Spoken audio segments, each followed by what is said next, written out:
Hey, if you own a boat, I want you to think about something. The last time you filled up, you were probably looking at the price per gallon, right? But the most critical decision for your engine's health was right there on that pump. Because hidden in that gasoline could be something that is absolute poison for your boat: ethanol. And look, this isn't some made-up problem. When a certified marine tech like James Harrison tells you he was caught in a dangerous situation from a sudden engine failure, you really ought to listen. Out on the water, an engine that just quits isn't some minor inconvenience. It's a real, genuine emergency. The stakes are incredibly high. And hey, if the safety risk somehow doesn't get your attention, maybe this number will. $25,000 or more. That's what you could be looking at for a complete engine replacement from ethanol damage. Think about that. A single bad tank of gas can literally cost more than the boat itself. The data here tells a really powerful story, and you gotta look at both sides. First, you've got the boaters who aren't having problems. A whopping 91% of them are actively hunting for ethanol-free gas. They're in on the secret. Now look at the pros, the mechanics. 92% of them are seeing engine damage directly caused by ethanol. The people who avoid the problem and the people who have to fix it are telling us the exact same thing. So that brings up the big question, right? What is it about ethanol that turns it from a helpful additive for cars into a total engine wrecker for boats? Well, the answer is all in the basic chemistry. At its core, ethanol is just an alcohol, usually made from corn here in the US, that gets added to car gasoline as something called an oxygenate, which just helps the fuel burn a little more completely and cuts down on emissions. And, that's all well and good for your car's sealed fuel system. But a boat? A boat lives in a totally different and much wetter world. For a boat engine, ethanol has two really nasty properties. First, it's hygroscopic, which is just a fancy way of saying it's a water magnet.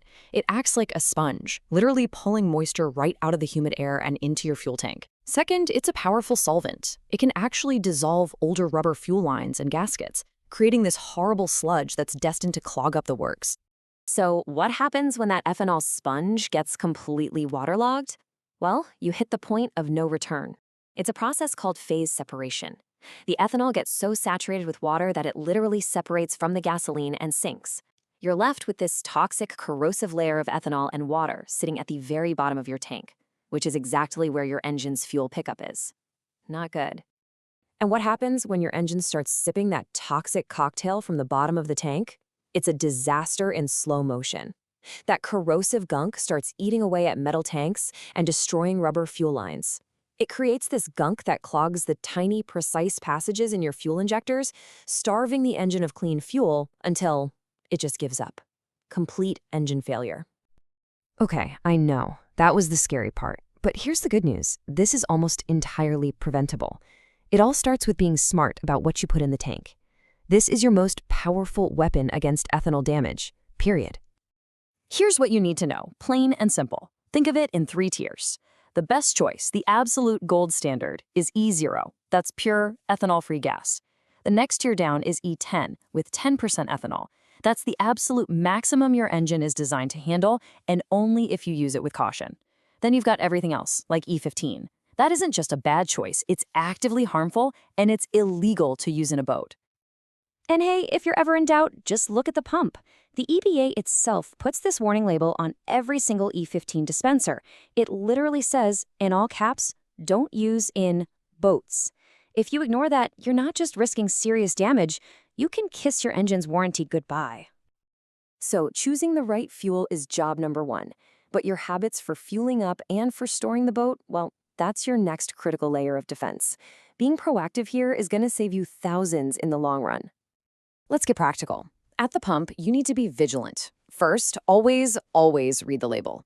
Second, be really careful with those blender pumps that have a single hose. You could be getting leftover E15 from the person who filled up before you. Third, plan ahead. Use a resource like puregas.org to find ethanol-free stations. And finally, the golden rule. If you're in doubt, just don't buy the fuel. It is never worth the risk. Now, for storage, whether it's for a month or for the whole winter, fill your tank almost to the top, about 95% full.